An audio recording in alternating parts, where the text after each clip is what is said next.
twashyizeho ingamba zikomeye kugira ngo soya ibe collected ishobore kugezwa ku ruganda, ariko noneho hari na plan ubu twamaze kuidentifyinga hegitari zirenga 30,000 muri Eastern Province na gahunda zo kugira ngo duhingire uriya ruganda soya muri iyi season itaha.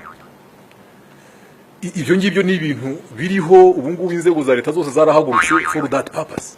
Dufite the same problem mu nganda zitunganya imyumbati, dufite the same problem mu nganda zitunganya ibigori, ariko ni ikibazo sometimes kiri complex kuko hariho n'igihe ibintu bishobora kuba biriho ari ugasanga uburyo value chain yubatswe kugira ngo managing umusaruro kuva ku muhinzi kugera ku ruganda, inzira zitanoze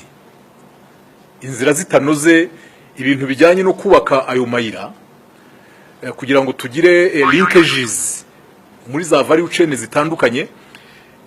Mu byo nababwiye Minicom ikora hari ibyo ntababwiye, ariko icyo ni kimwe mu byo dukora ubu ngubu ku buryo burimo ingufu nyinshi.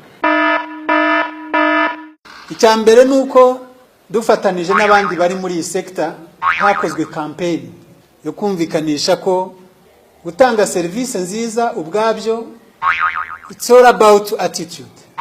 Company nini muri iki gihugu zakoreshaga abanyamahanga muri service industry. I can cite airlines, take even Rwanda. I can cite different hotels.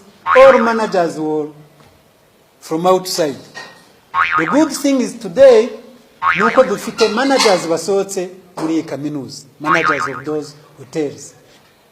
Ahakiri ikibazo niyo motivator from the policy level ituma hakoreshwa abantu babyize, kuko niwasaba umuntu icyo utanamuhaye.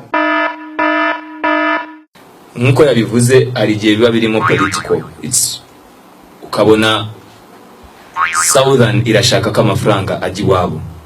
Impamvu abantu bababaye njya kuvamo, impamvu abo twabanaga nabo bababaye nuko batumvaga uburyo nsohotse kandi nari nujuje ibyangombwa. So iko niko nagusubiza ko nta mbizitizi nimwe nahuye nayo, ahubwo nahuye na reality.